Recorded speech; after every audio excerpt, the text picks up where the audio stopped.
for my signal that we're online.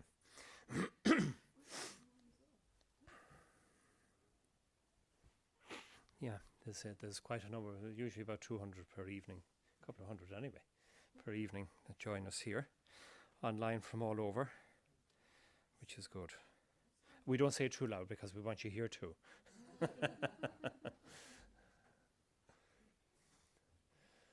Hi, you're welcome. Come on in. There's plenty of chairs here. Hi, Edna. Hi, Mary. Good? All right. Okay. Well, now, good evening to you all. You're very welcome. And thank you for coming.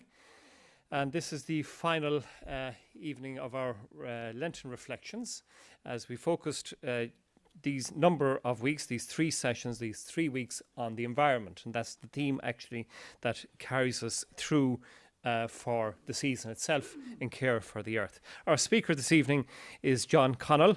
For those of you who read The Independent, he's very, very well known. John is actually not only a writer in the weekly contributor to the Irish Independent, but also an award-winning and best-selling author. And he's in the middle of writing another book at the moment, and we wish him well on that. He's, as I say, weekly columnist for the Irish Independent and BBC Radio 4's Point of View. He's also a playwright and a farmer, so he incorporates a vast array of experience and spends time between writing projects on his farm. I don't know how he does it all. He's also, congratulate him, he's a new daddy, 4 weeks old. So congratulate you on that too, John, and your wife. And to all of you who are joining us online, you're very, very welcome. Thank you for joining us, and thank you for being here. So John is going to speak to us this evening on the topic, living more simply in a complex world. And God, don't we need to hear a little bit more about that? Living more simply in a complex world.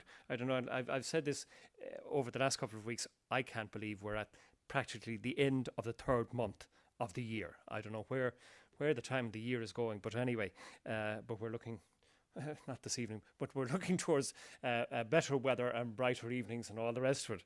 So that's something to look forward to. John, thank you for taking time to be with us this evening, and thank you for being part of our Lenten reflection. And I'll hand the audience and those online over to you now. Thank you very much indeed. Hello, everybody. As John O'Donoghue used to say, Bannocht, and Bannocht to you all, and especially our friends online as well. You know, I'm thinking about our talk this evening and the environment. You know, I really got charged.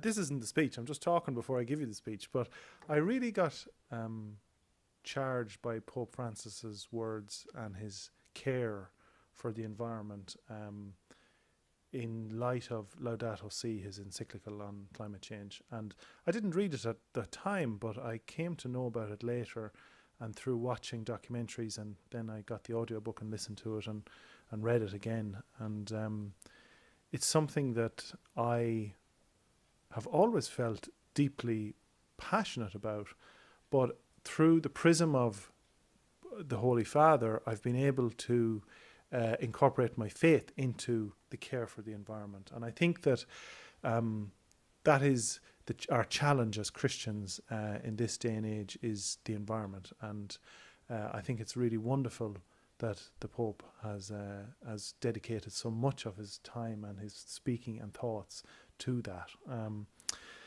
going to start with a Native American speaker, but you'll if you come with me, we'll go on a journey. The earth and myself are of one mind. The measure of the land and the measure of our bodies are the same. So said the great Nez Perce tribal chief Joseph of the Wallowa Valley. I often think of Chief Joseph not for the war he waged to protect his homeland in the western states of the US, but of his Christian faith and values that sought to protect Mother Earth, our common home, as Pope Francis put it in Laudato Si, his encyclical on climate change. I'm a writer and a farmer, as Father said, and I live on and with the seasons of our world of this world of ours. The world is complex. As I've said, we've tried to live simply in a complex world, but it's always been this way. The world has always been complex. I'm here this evening to talk to you about that complex world, about the need to live more simply in it. In preparing for the talk, I thought about a recent action I have done on the farm, and one that I feel is a just act for the world we now find ourselves in. It is also an act of redemption to the earth, in an era when we need to listen to our great mother. If you will permit me, let me take you there. It's the dead of winter, and I'm outside today. Now that the sap is down and nature is dormant, it is time to plant. I have wanted to plant a number of trees by the reseeded field near the sheds for some time. We ploughed and restored this ground years ago, but until today it has been missing a part of itself.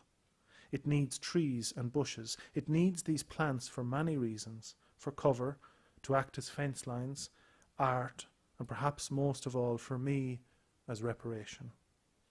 I have flown hundreds of thousands of miles in my life, from the Yucatan Peninsula in Mexico to the metropolises of Japan. I have contributed my share of carbon dioxide, monoxide, and other vapours to the atmosphere. In doing some preliminary sums, I work out that I have travelled over 250,000 kilometres in my lifetime, more than anyone in the history of my family ever covered in all the millennia of our being. We never really left Longford, so it wasn't that hard. Why I roamed is a question I have long asked myself. I left Ireland as a young man for a 6-month exchange programme.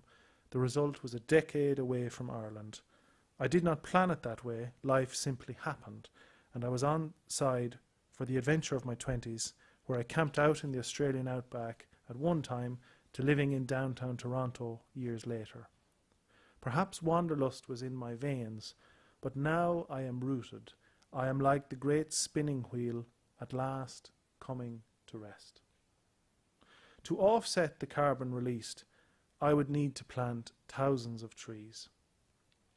Reading up on the subject from the Tree Council of Ireland, I learned that a car which drives an average of 18,000 kilometres in a year, which is about roughly what we all drive, emits some 2.14 tonnes of carbon dioxide. That would take 178 evergreen trees in their full maturity to absorb it. Planes are much the same when broken down to the individual level. The trees my father and I plant have a dual purpose. They are a reparation and a peace offering to the earth. I plant them to say sorry, but also to pay dividends to our common home. After my 10 years as a traveller, it seems the right thing to do.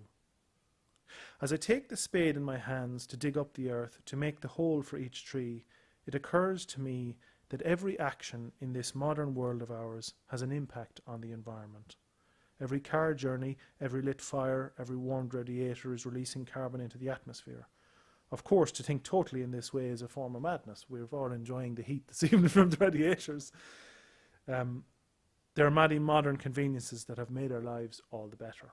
The tractor, which can do the work of a team of horses, the round bale of silage, which can be made in bad weather and fed in bad weather whenever one wants. But there are also many that have hooked us into the energy-sucking life all the same. We drained land and bogs to make use of them, but now we see the dangers of what we did. Our energy-sucking nature, it seems, has led to our moo lifestyle. This Japanese term moo is a nature of nothingness. Nature puts us further out of touch with the natural world. The more we evolve in our civilization, the more energy draining we can become. The trees are my best hope to pay my dues. I plant because I have taken to heart the writings of the Holy Father on our natural home. It has charged me with the need to help make the world better, because our home is part of God's plan. It is not just for man's use and benefit. It is so much more. As a species, and an interesting point on that, I was reading a lot about ecological theology, which is seeing God in nature over the last year and a half. And we are selfish to think that the earth is just for us. It is for all the creatures, all the plants. That's the true nature of ecological theology. As a species, we must concede that the trees were here first. We removed them from their land, we cleared them from their forests, because we thought of them only as fuel or raw materials. Once this country was covered in trees. We were the great forest-dwelling people of Europe. Trees were the basis for understanding the world, but also time and life. Nothing in our ancient world could be as old as a tree.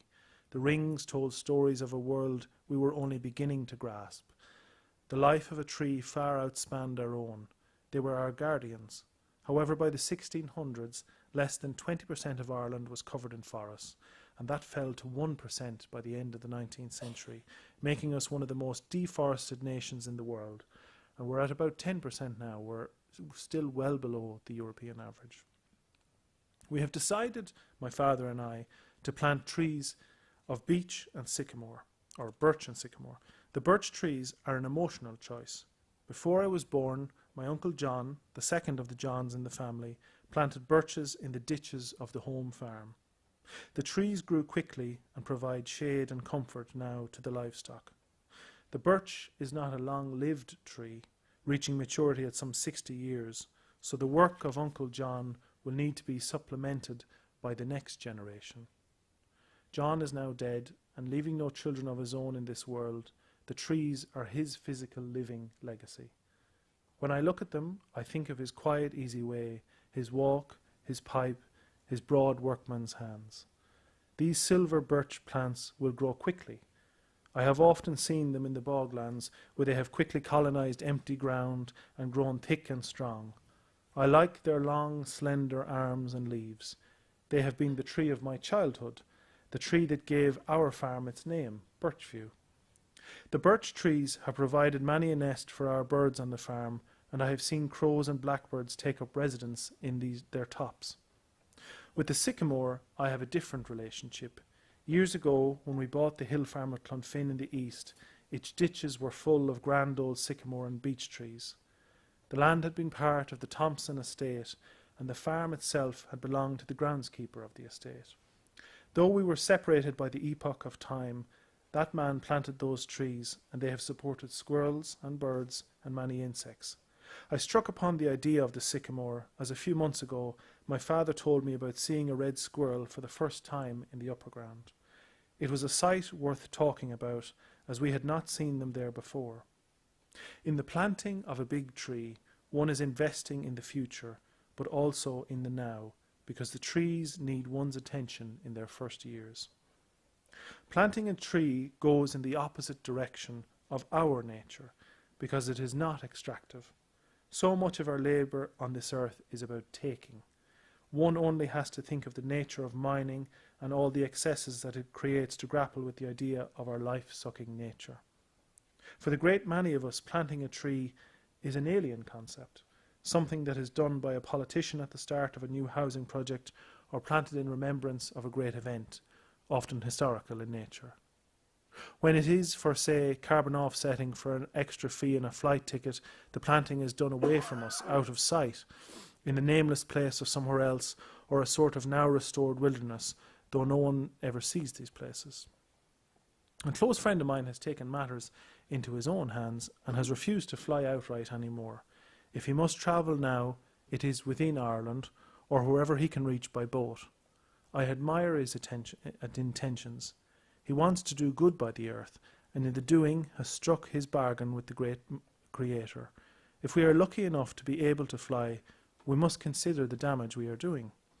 And I'm very aware of this, I fly myself. For so many, the planting of a tree, for nature itself, not for politics or development or climate change or remembrance of some brutal war, but for the contribution of life, is never thought of.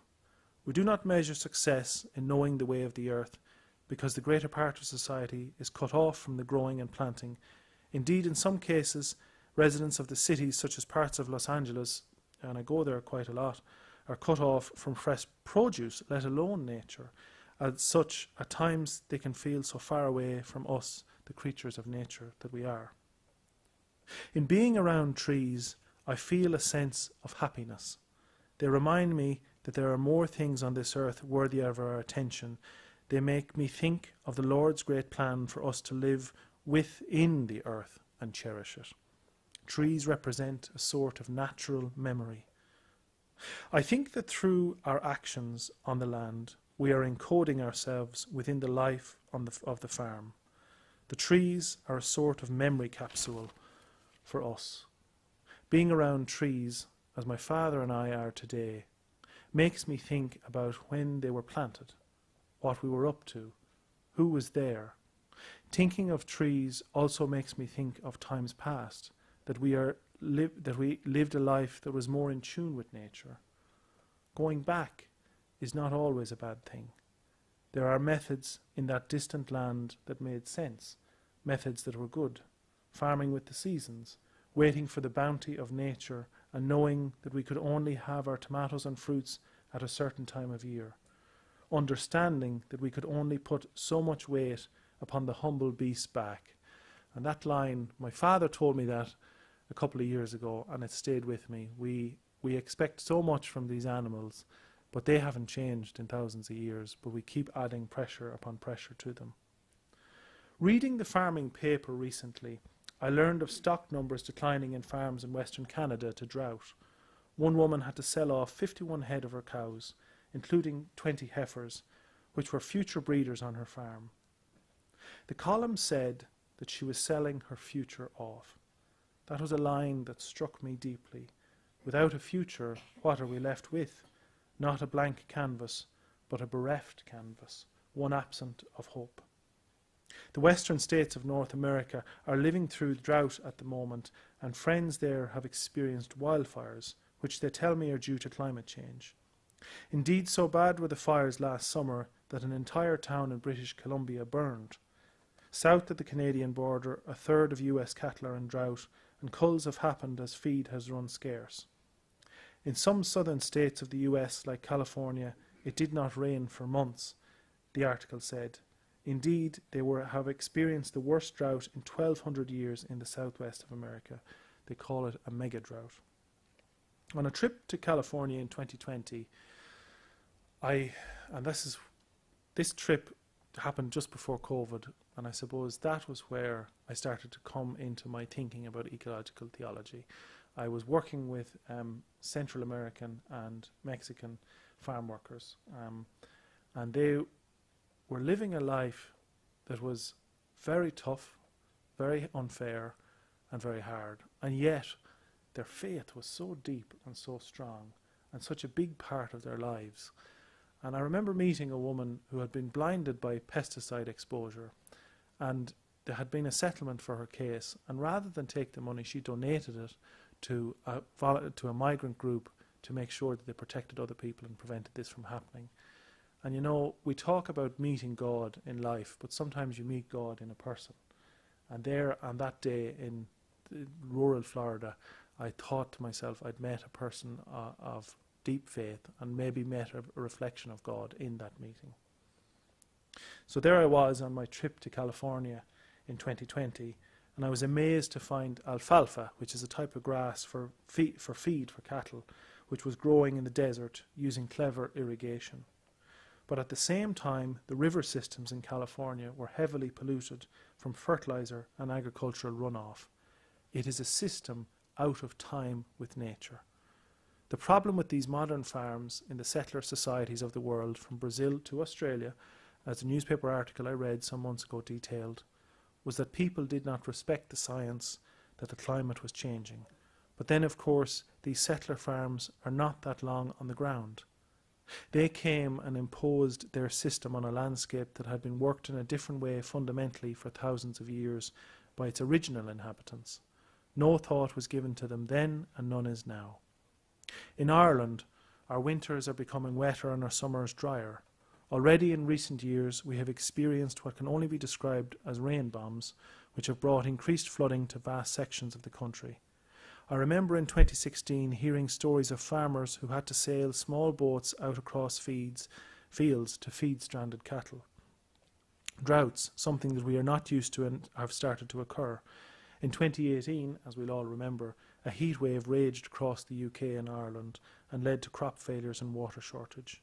Living through the last summer in Europe, the Iberian Peninsula, which is Spain and Portugal, had its worst drought in 1200 years, and rivers in Germany, usually used for freight, were faced with severely reduced water volumes.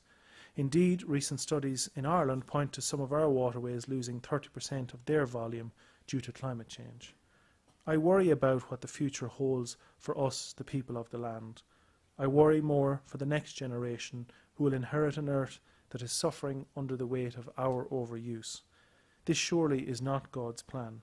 Our actions are ones that make us not listen to the Saviour's message, nor the Pope his messenger's words. Going back to the kinder methods, we can, I hope, place more value on a piece of meat or a gallon can of milk, as we did say only 50 years ago. It is not some strange idea, rather it is slower living. As I load another tree into the ground, I think that perhaps it's all to do with foundations, with roots. If we do not have a hold on the earth, then what do we have a hold on?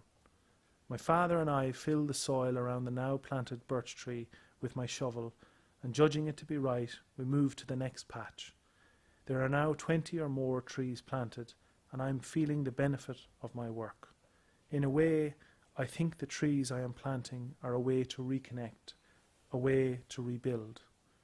When I am old, the trees will be maturing nicely. When my children or nephews and nieces come to the land, they can remark upon them as I did about my Uncle John's work. Our hands are only upon the earth for a short time. We must invest that touch wisely. We must live more intimately so that we can dream big. We must dare to plant the big trees, like oak or a sycamore, in the knowledge that we shall never know them in maturity, and that is okay. So I return to Chief Joseph, and how he said the earth and myself are of one mind. I am coming to the great man's understanding that the measure of land and the measure of our bodies is the same. That, as he said, good words do not last long unless they amount to something. We are called to act now, not tomorrow. I pick up the next tree and Dad digs the hole. There's something right in this work, something whole. It is my reparation and my redemption. I want a common home for my family to live in. I want to heed the message of Laudato Si. In nature, I see the Lord's face, and I want to ensure that it is there for the next generation and the next. Living simply in a complex world is possible. God can inspire us as we go. Thank you for your time, and Bannacht. And thank you to our audience. And we can have a chat amongst yourselves, and if we want to have ask a few questions, we'll do that. Yeah. Yeah. So if there's anything that you have heard there that you might want to kind of brush up on or ask a question, there we are. We were going already. Thanks. Oh, sorry. We'll get the mic so they can hear you online. I don't know if I want to be heard. Oh, thank you. I'm not used to these things. I very struck coming in by the sheer amount of water. And Colm Kill, who sadly is not deemed worthy enough to be thought about very often in this country, although he is elsewhere, actually refused to even knock down a single tree, even to build a church in Derry. And I actually came via Derry to Knock, I always do, on principle, to pay homage to him, and also to try and create a Colmkill trail. Yes. Connecting with the very issues you're talking about. But not only him, it relates also to all the Irish saints who seem to have an extraordinary, intense understanding of God in nature. They weren't pantheists, but they. Yes, they, I they think saw, you know. where I'm coming from. Great. So, but it intrigues me also because I had occasion to speak with the famous Stephen Nolan one morning because he was talking about Derry/Londonderry. Oh, right. Yeah. And I pointed out to him that in the Gaelic it was a very respectable name. There was no need for it to be changed. The people of London, I don't believe, were ever consulted about having London added on to to some other city. And it also intrigues me greatly that, how did, I mean, my original idea I brought to him was that Columkill refused to knock down the trees because he could actually see and hear the angels in the trees in Derry, denoting a different kind of sensibility relating to the spiritual world. Yeah. So that, I don't know where that connects with your friends in the Indian Chief tribes, Joseph, yeah. whatever. But there's some. I feel that they had a much deeper, richer understanding of things than we do. And I think it's terribly sad that all that seems to have been lost somehow. But I found it fascinating in regard to Derry/Londonderry that the City of London, take over financial, commercial interests, etc. And then, of course, there was the sudden appearance of King Silly Billy, as I call him, with all his complicated wars that he couldn't pay for. Yeah. And that is literally the origin of the national debt. Is it? Yeah. Yes, indeed. Wow, and he was financed by a Dutch banker, fabulously wealthy. Yeah. It was the beginning of the sort of the rise of the Masons and so on. Yeah. But this is I just wanted Well, to yeah. start off a lot of things. Oh, good. Well, That's okay, that's all right. we're very connected because I live next to Columkill Parish in Longford, where Columkill set up a monastery on Inch Island, Inch Island we call it. And as my father said, if it was in Kerry, they'd be ferrying the tourists out to it. But because it's in Longford, nobody knows about it. But I think, well, I suppose, when we talk about the conversion of the Irish to the Christian faith, it was a peaceful conversion. There was no martyrs. We understood that the natural world, that the message that St. Patrick, and we've just gone by St. Patrick's Day, that the message was one about care for our common home. And I think as we live in the next decade, the IPCC report came out the other day about climate change. It was all on the news, we probably saw it. I think the challenge for us modern Christians now is to make sure that we take care of this home, that we have it for the next generation. And I hope that my talk this evening sparked that in you, that we there was a line that St. Francis said, go out and preach the gospel, and if necessary, use words. Go out and preach care of the earth, and if necessary, use words. Yeah. So we'll open it up to the next person there. Any other question?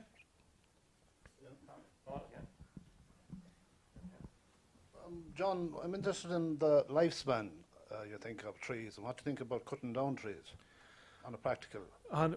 Well, we need firewood. Yeah.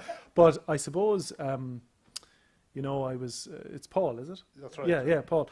I was thinking about, how so much of Ireland doesn't have trees. You come to the west, and I love going down to Clifton, and I love going to Connemara, but there isn't a tree for a mile. And you have to wonder, when did we lose them, and how much can we bring back that will help balance things out? Because nature, I think, we touched on the pandemic, and it seems to be in the background now, so we don't have to talk about it all the time. But I think we can all cast our mind back 2 years ago and remember that we gave nature just a moment and a chance. And there was dolphins in harbours, there was foxes running up Grafton Street. If we give nature a moment, it'll find its own balance. And I think sometimes our extractive nature, like I said, with mining, or I suppose mining is the most obvious example, but our extractive nature, we're pulling out of the earth, and it's not able to keep up with what we're pulling out of it. And as more people move into a first world style of living, just the energy required, it'll take 2 earths to do it, and that it isn't there. And it's like the reason I said that line to you about the humble beast back this evening, because my father said it to me, and I knew it was coming from a lifetime of working with animals. And the cow, yes, we have continental cattle now, but the cow hasn't changed greatly in 1,000 years, and we expect it to pay for all of these things. And we have to remember that everything is finite, even the ground we're on. Yeah. I hope I answered your question. I have another one there. All right. Yeah. You were away in Canada and Australia. I was, yes. And you've come back now to a farming life, have you? Is that Farming part of your and- journey farming to and get back to a writing. simpler life? Well, yes, I came home to write a book, the cow book, and I took up farming to do it, and it's a life of the land and a life of literature. So that's what I do. Yeah. That's why you look so happy, John. Contented. Any other question? Yeah, I'm just going to ask you about regarding what the timber will say, the pine and the that is grown, will say, a lot here in the west of Ireland, and Sitka spruce, and that will say. But Commercial there- forestry, yeah. Yeah, and there's a lot of those, will say, around me on, and it's gradually growing all the time. And also I notice as well, the most place is down in County Leitrim and that, you know. And Yes, there's some fine yeah. forests. But when they come to a certain stage and a certain age, they're to be cut down. Yes. There's also broadleaf as well that faces the closes Faces off the those roads, as well. yeah, Yeah, yeah, that's and I right, noticed yeah. a lot. The likes of the birch or the sycamore, will say, is there a type of a disease that it can attack those trees that are broadleaf? Birch, well, there's Dutch elm disease for the elm trees. I'm not aware of diseases affecting sycamore or birch now. Birch are they're not. There was 7 native trees, but it's not a native tree. But it's very hardy. I mean, you'd see it in if it gets into a bog, it takes off, you know, and it'll grow in poor nutrient soil. And then the sycamore, of course, it's a much more bigger, majestic tree. But I'm not aware of any any diseases that affect sycamore now. Yeah, I'm not sure what it is, whether are they birch or sycamore or what. Yeah. But I noticed I have a plantation myself Yes, for the past 24, 25 years. Yeah. And in the next 4 or 5 years, that will be due for coming down. Yes, yeah. You know, and just has it come down? That's the question. So that's it's owned, but privately, we'll say. It's not owned by the forestry board or anything like that. But has it to come out of it, like we'll say? Do I have control over that? That I'd say, we'll say, if you wanted to hold on to for a scenic and that, we'll say. Yeah, well, I mean, You know, could you? yeah, I mean, if it's your trees and your land, it's Well, you see, it is, but you see, what had happened, we'll say, with the forestry board, they give a grant, we'll say. So it's they with own the that forestry, too. yes, They yes, give yeah, a grant yeah. for There's 21 thinnings years and for then, that. yes, yeah, that yeah. goes in as is gone, and that will Yes, say. yeah, yeah. But when I will be taking them out of there. I would like to see them to left there, you know, because they're lovely in the community. Well, I like, suppose that's the thing that is happening now. You can think about the green belt in Africa, and there was Wangatari. She won the Nobel Prize, and she spent her life planting trees. And the green belt is not about commercial forestry. It's about preventing desertification between Southern Africa and North Africa. So planting trees, I suppose, is we can do it for commercial reasons, which we need timber. Like let's face it, we need houses and roofs and everything else. But the broadleaves, I think, can be somewhat of an investment in time and nature. And we can, I think if we could remove the tree from being this political statement of, well, we're doing a new housing estate, so we'll put in 4 trees, to we all plant 1 tree ourselves. Even if you did 1 tree, isn't it a worthwhile endeavour? Yes. Does the Department of the Environment, I've forgotten the name, something beginning with F, does it actually have a system whereby they list noteworthy trees? Certainly in Northern Ireland, I'm aware of huge chestnut trees which are listed. They're not allowed to be touched whatsoever. Yeah, I'm not sure. Yeah, I'm not sure. That could be. Yes, yeah. There's hard. Yeah, I'm not sure. Yeah, good question.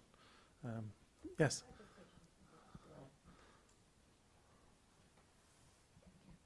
Just when you mention about the value on milk or meat, I was just wondering what your thoughts are on our lack of food production, and especially in where people have small farms rather than the bigger, where there's just cattle. Yeah. I mean, now that you have a little one, yes, yeah. I would feel, or would you feel that's something we really should be addressing? Yeah, well, I remember I did an interview for it's a program called Landline. It's their ear to the ground in Australia, and the host was interviewing me about the cow book and cows, and she mistakenly said that Ireland was self-sufficient in food, but of course we're not. It's not that long ago that people planted origid potatoes and their cabbage, but that doesn't happen anymore, not to the level that it should. And if we look to our southern neighbours in Italy or Spain, they're great people for growing vegetables, and maybe we have to come back to that. I suppose I found in COVID that people started to realise and appreciate that we can't have this instant life. And if we look in the supermarkets, it was on the radio last week, there was frost in Spain, and now suddenly there isn't strawberries and tomatoes at the moment in some of the supermarkets. So I suppose what I was saying there was, when I lived in Australia, I admired the country because when nectarines, and that's my favourite fruit, a nectarine, when they came along once a year and you had them, and that was it, and they were gone again. And the cherries were the same, and so on and so on. And you appreciated when they were there because that's when the earth could give them.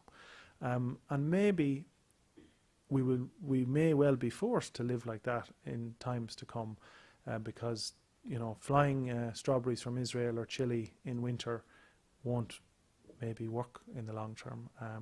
So considered living, I suppose, is what I'm saying. And we could all do with getting our hands dirty again, getting the green finger out. And I have a little patch at my house for vegetables myself, and I certainly was thinking about it when my son arrived. I said, you'll have to get the potatoes going. Yeah.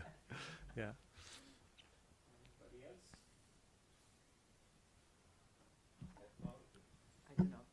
Mine isn't a question really, it's a comment. I'm just thinking of when I was small, it's a long time ago, and you're talking about that. We had everything. We had our own potatoes, our own carrots, turnips, lettuce, onions. We picked strawberries on the side of the road and gooseberries on the side of the road. We had our own apple trees, we had our own rhubarb, and now it's all gone, kind of. I just wonder, will it ever come back? Will we get to, or will we have to get back to it? Well, maybe? we may have to get back to it, and it's like I said, the past wasn't all bad. No. And we might have lived a simpler life, but we actually maybe had a more bountiful life. And it was all organic. And it was all organic, yeah. Didn't know the word, but I heard a great statement a few years ago. They were talking about the green Ireland that we need to. The green Ireland, it's green already, but the green lifestyle we need to live in Ireland. And someone said it's like going back to what De Valera was talking about, the comely maidens at the crossroads, except that's what we're trying to get back to now. We have all the modernity and we want to get back to the simpler life.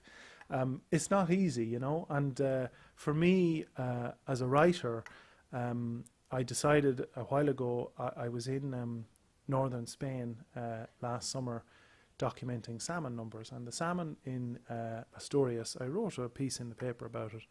The salmon are gone, and they're gone because of overfishing and abuse of the environment, and that charged me in a way to want to write environmental books and environmental works, and but also the book that I wrote, that book that I was writing, I taught a lot about ecological theology and seeing God in nature. And when I finished the book, it's about a father and son going fishing, and the son catches the salmon after no salmon for weeks and weeks, and then he lets it go, and he lets it go because he was in a church earlier on in the story, and he realized that God's plan is for the salmon to go upriver, not for me to catch the salmon. And I suppose that trips sometimes to other distant lands change us and make us see things the way we should at home. And there was a friend of mine, Father Frank, and Frank lived with the Navajo, which is what got me interested in Native American people. And he said, in coming to a distant land, we can understand our own more clearly. And sometimes we have to go away to come back, and that's the nature of my life. I had to go away to come back. So yeah.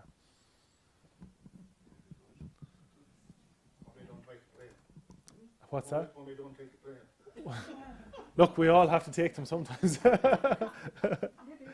could take some lessons from St. Peter about being here for all different. Oh, yes, exactly. Yeah. Biolocation, yeah. Maybe if we become sufficiently spiritually developed. Yeah, and we could, yeah. It's a long way to go. We'll have to go to Italy and figure it out. Yeah. Anybody else? No? Okay. Well, if you want to hang around after we conclude our evening, feel free to do so. If you want to speak to John and all of that, he'll be here for a little while. Sorry? We'll get a boat home. A boat? Yeah, indeed. Could be the way Come a with the lift. rain this Come a evening. Yeah. lift. Yeah. Thanks everybody, and thanks to the folks online. Prophesied in Columkins prophecies.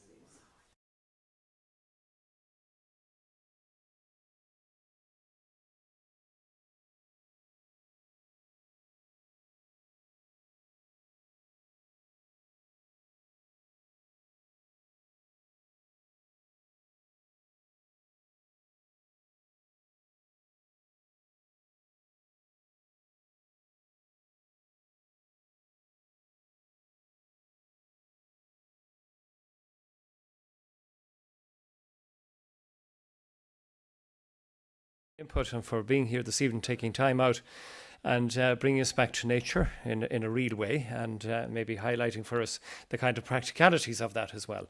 And thank you for your articles as well, John. I always read them. They're very good. They're kind of like they're quirky.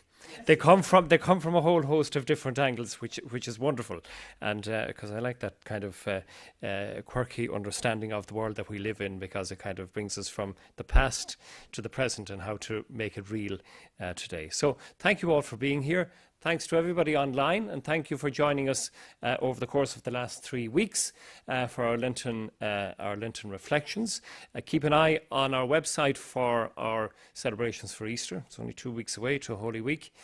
So as we approach that, all our ceremonies, everything about them will be up online. You can check them out at knockshrine.ie. Those of you here present, as I always say, you can do them check it out online, and also on our newsletter and in our offices. So until we meet over the course of Holy Week and the ceremonies and all the rest of it, thank you very much indeed for being here, and good night to you all. Thank you.